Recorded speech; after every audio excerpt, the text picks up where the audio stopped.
Hello, welcome to my kitchen. இன்றைக்கி veg masala sandwich எப்படி பண்ணுறதுன்னு பார்க்க போகிறோங்க. ஃபஸ்ட்டு இதுக்கு தேவையான அளவுக்கு ப்ரெட் ஸ்லைஸ் எடுத்து வச்சுக்கோங்க. நெக்ஸ்ட்டு ஸ்டவ்வை ஆன் பண்ணி ஒரு கடாய் வச்சுக்கோங்க. அதில் கொஞ்சம் எண்ணெய் விட்டுக்கோங்க. எண்ணெய் சூடானதுக்கப்புறம் கொஞ்சம் ஜீரகம் இல்லைனா சோம்பு போட்டு தாளிச்சுக்கோங்க. இப்போ பொடியாக நறுக்கின பெரிய வெங்காயத்தை சேர்த்து நல்லா வதக்கிடுங்க. அது கூடவே 2-3 பூண்டு பல்லை பொடி பொடியாக நறுக்கி சேர்த்துக்கோங்க. குடமிளகாயும் பொடி பொடியாக நறுக்கி சேர்த்துக்கோங்க.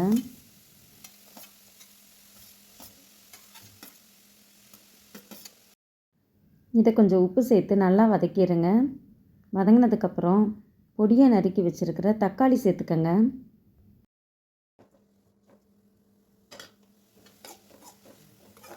இப்போ இது கூடவே பொடியாக நறுக்கி வச்சுருக்கிற கேரட், பீன்ஸு, பச்சை பட்டாணி சேர்த்துக்கோங்க. வெஜிடபிள்ஸ் சாப்பிடாத குழந்தைங்க கூட இந்த மாதிரி செஞ்சு கொடுத்தா சாப்பிடுவாங்க. இப்போ இந்த காய் வேகிறதுக்கு கொஞ்சமாக தண்ணி சேர்த்துக்கோங்க. நீங்கள் இதில் காயை வேக வைக்கிறதுக்கு பதிலாக தனியாக வேக வச்சு எடுத்து கூட இதில் சேர்த்துக்கரலாங்க. இப்போ இதில் 1 டீஸ்பூன் மிளகாத்தூள், 1 டீஸ்பூன் மஞ்சத்தூள், 1 டீஸ்பூன் கரம் மசாலாத்தூள், 1 டீஸ்பூன் மல்லித்தூள் சேர்த்துக்கோங்க. நெக்ஸ்ட்டு 2 உருளைக்கிழங்க நல்லா வேக வச்சு எடுத்து இதில் அப்படியே நல்லா பிசைஞ்சு விட்டுருங்க.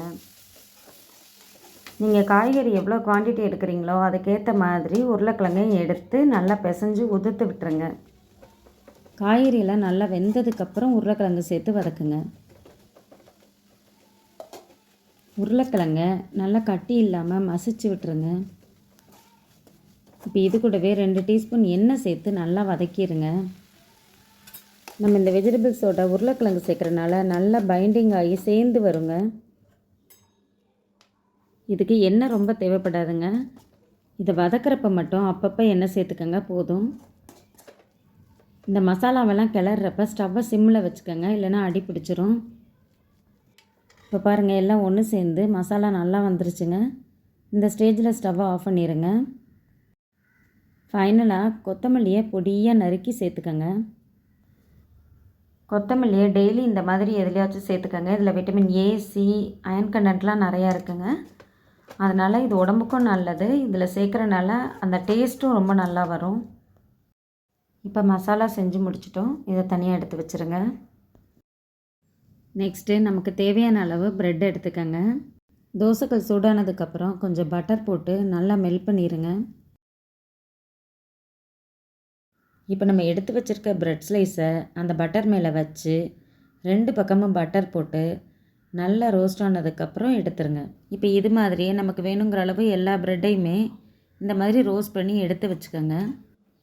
இப்போ இந்த ப்ரெட்லேருந்து ஒரு ப்ரெட்டை எடுத்து அதுக்கு மேலே இந்த செஞ்சு வச்சுருக்க மசாலாவை வச்சு எல்லா பக்கமும் நல்லா அப்ளை பண்ணி மேலே ஒரு ப்ரெட்டை வச்சு க்ளோஸ் பண்ணிடுங்க. இதே மாதிரி எல்லா ப்ரெட்டையும் செஞ்சு வச்சுக்கோங்க. இப்போ தோசைக்கல்ல கொஞ்சம் சூடு பண்ணி அது மேலே இதை வச்சு நல்லா சூடாக இருக்கப்பயே அந்த பட்டர்லாம் வேணும்னா இன்னும் கொஞ்சம் கூட போட்டு அதுக்கப்புறம் அப்படியே நடுவில் கட் பண்ணி சர்வ் பண்ணுங்கள். இதுக்கு சாண்ட்விச் மேக்கர், ப்ரெட் டோஸ்டர் எதுவுமே தேவையில்லைங்க. தோசைக்கல்லையே அருமையாக வரும். நீங்கள் இதை செஞ்சு பார்த்து ட்ரை பண்ணி எப்படி வந்துச்சுன்னு எனக்கு கமெண்ட் பண்ணுங்கள். மற்றவங்களுக்கும் ஷேர் பண்ணுங்கள். இது வரைக்கும் இந்த வீடியோ பார்த்ததுக்கு ரொம்ப நன்றி. தேங்க்ஸ் ஃபார் வாட்சிங்.